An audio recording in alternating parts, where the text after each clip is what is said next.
नमस्कार, SPD news में आपका स्वागत है। पेश है 7 नवंबर गुरुवार दोपहर 3:15 बजे राजस्थान की 15 बड़ी खबरें। सबसे पहले एक नजर डालते हैं आज की हेडलाइंस पर। पराली जलाने पर जुर्माना 2 गुना हुआ। सुप्रीम कोर्ट की सख्ती के बाद केंद्र सरकार ने जुर्माना बढ़ाया। राजस्थान के 8 डॉक्टरों के लाइसेंस किए सस्पेंड। भर्ती प्रक्रिया शुरू होने के बाद नहीं हो सकता नियमों में बदलाव। कोटा के कोचिंग स्टूडेंट्स के लिए नया ऐप, दबा सकेंगे पैनिक बटन। अजमेर पहुंचे मंत्री खर्रा, सर्किट हाउस में की जन सुनवाई। और अब खबरें विस्तार से सुनिए। सुप्रीम कोर्ट की सख्ती के बाद केंद्र सरकार ने पराली जलाने वाले किसानों पर जुर्माना 2 गुना कर दिया है। पर्यावरण मंत्रालय ने गुरुवार को एक नोटिफिकेशन जारी करके इसकी जानकारी दी। अब 2 एकड़ से कम जमीन पर 5,000 रुपए का जुर्माना लगेगा। 2 से 5 एकड़ तक 10,000 रुपए और 5 एकड़ से अधिक जमीन वाले पर 30,000 रुपए जुर्माना वसूला जाएगा। उत्तर प्रदेश, पंजाब, हरियाणा, राजस्थान और दिल्ली सरकार इन नियमों को लागू करने के लिए बाध्य होगी।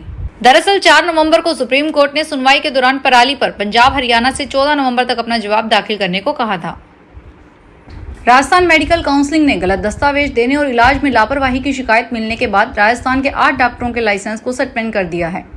आरएमसी के रजिस्ट्रार डॉक्टर गिरधर गोयल ने बताया, बैठक में शुभम गुर्जर, इंद्रराज सिंह गुर्जर, विजय सैनी, नफीस खान, देवेंद्र सिंह, सत्येंद्र सिंह गुर्जर, अभिषेक कुमार और शेख आरिफ इकबाल का लाइसेंस निरस्त किया गया है। सूत्रों का कहना है कि पिछले दिनों फर्जी दस्तावेज से डॉक्टरों के रजिस्ट्रेशन होने का मामला सामने आने के बाद आरएमसी ने इस प्रकरण में प्राप्त शिकायतों की जांच की थी।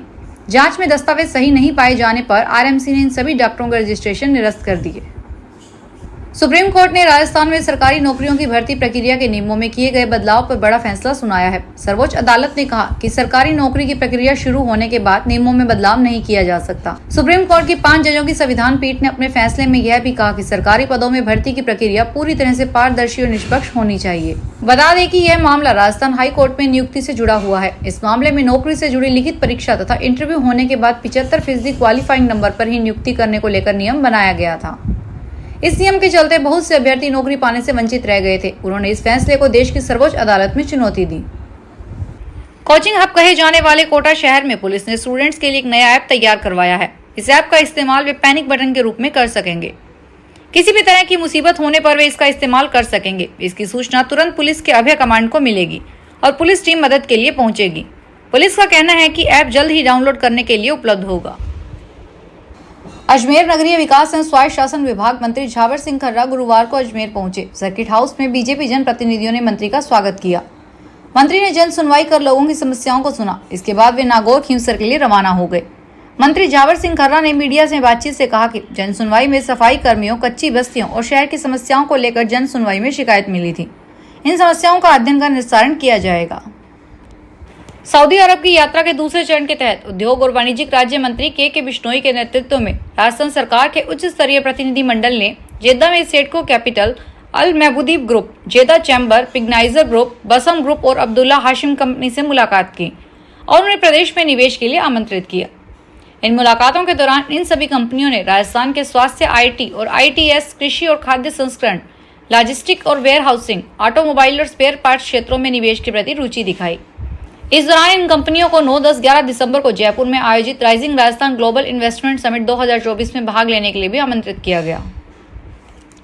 बूंदी में राष्ट्रीय विधिक सेवा प्राधिकरण नई दिल्ली के निर्देश पर 14 दिसंबर को राष्ट्रीय लोक अदालत लगाई जाएगी। इससे पहले 18 नवंबर को विशेष प्री लिटिगेशन लोक अदालत लगाई जाएगी। बूंदी न्यायिक क्षेत्र में तालुका विधिक सेवा समिति हिंडोली, नैनमा, लाखेरी, इंद्रगढ़ के पाटन व तालेड़ा मुख्यालय पर इसी दिन प्री लिटिगेशन लोक अदालत लगाएंगे।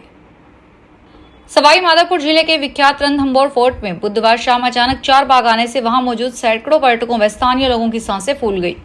हालांकि मौजूद गार्ड व गाइडों ने इन सभी को सुरक्षित निकाल लिया। दरअसल बुधवार शाम रणथंभौर फोर्ट में अचानक बाघिन एरोहेड अपने 3 शावकों के साथ आ पहुंची। इन्हें देखते ही वहां मौजूद सैकड़ों पर्यटक व अन्य लोग सकते में आ गए। वे घबरा गए और बचने के लिए जगह ढूंढते रहे। हालांकि वन विभाग की टीम ने स्थानीय लोगों व गाइड की मदद से सभी को सुरक्षित निकाल लिया। राज्यपाल हरिभाऊ बागड़े ने गुरुवार को जयपुर में इनोफेस्ट इंडिया कार्यक्रम का उद्घाटन किया। उन्होंने कहा कि ऐसे आयोजन युवाओं के लिए महत्वपूर्ण है। बागड़े ने देश में उद्यमशीलता को बढ़ावा देने के लिए मजबूत माहौल बनाने की आवश्यकता जताई। कार्यक्रम का आयोजन पोदार ग्रुप ऑफ इंस्टीट्यूशन तथा federation of unicorn startup and industry ने किया। राजस्थान विधानसभा उपचुनाव 2024 के तहत मतदान की समाप्ति के लिए नियत किए गए समय के साथ समाप्त होने वाले 48 घंटों की अवधि को साइलेंस पीरियड घोषित किया गया है।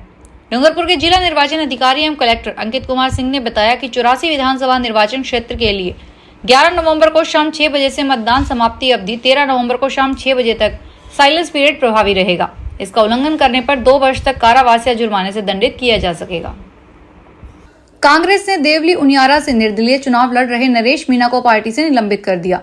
पार्टी के प्रदेश प्रभारी सुखजिंदर रंधावा ने इस बारे में एक आदेश जारी कर मीणा को तत्काल पार्टी से निलंबित किया है। मीणा पार्टी के टिकट के दावेदार थे। टिकट नहीं मिलने पर वह निर्दलीय मैदान में कूद गए। इस सीट पर उपचुनाव होना है। मतदान 13 नवंबर को होगा। जैसलमेर में एक भीषण सड़क हादसे में 7 लोग घायल हो गए। यह हादसा कुचड़ी सम रोड पर हुआ, जब एक नील गाय को बचाने के चक्कर में 3 गाड़ियां आपस में भिड़ गई। घायल 7 लोगों को जैसलमेर के सरकारी अस्पताल में लाया गया है। एक गंभीर को जोधपुर रेफर किया गया है। पुलिस मामले की जांच कर रही है। भारतीय जनता पार्टी के प्रदेश प्रभारी राधा मोहन दास अग्रवाल जयपुर में हैं। वे पार्टी कार्यालय में उपचुनाव के लिए बनाए गए वार रूम का निरीक्षण करेंगे। यह वार रूम राज्य में 7 सीटों पर होने वाले उपचुनाव पर निगरानी के लिए बनाया गया है। राज्य की 7 सीटों पर 13 नवंबर को मतदान होना है। राजस्थान में बीते 24 घंटे में बाड़मेर सबसे अधिक गर्म रहा। बाड़मेर में अधिकतम तापमान 37.6 डिग्री सेल्सियस दर्ज किया गया, जो राज्य में सबसे अधिक है। वहीं इस दौरान सबसे कम तापमान 14.1 डिग्री सेल्सियस सिरोही में रहा। मौसम विभाग के अनुसार राज्य में आने वाले दिनों में मौसम साफ रहेगा। राजस्थान सरकार प्रदेश भर में स्वास्थ्य सेवाओं का निरंतर उन्नयन सुनिश्चित कर रही है। बड़े शहरों के साथ साथ कस्बों एवं गांव ढाणी तक गुणवत्तापूर्ण स्वास्थ्य सेवाएं सुगमता के साथ मिले, इसके लिए विभिन्न स्वास्थ्य सेवाओं का दायरा लगातार बढ़ाया जा रहा है। इसी दृष्टि से प्रदेश में करीब 182 चिकित्सा संस्थानों पर डायलिसिस सुविधा चरणबद्ध रूप से उपलब्ध करवाई जा रही है। चिकित्सा एवं स्वास्थ्य विभाग की प्रमुख शासन सचिव गायत्री राठौड़ ने बताया कि प्रदेश में 352 पंचायत समिति मुख्यालयों पर स्थित सामुदायिक स्वास्थ्य केंद्रों में हीमोडायलिसिस की सुविधा चरणबद्ध रूप से प्रारंभ करने की घोषणा की गई है। इसके तहत प्रथम चरण में 50 या 50 से अधिक बेड के चिकित्सा संस्थानों में यह सुविधा प्रारंभ की जा रही है। फिलहाल इस बुलेटिन में इतना ही। फिर हाजिर होंगे बड़ी खबरों के साथ।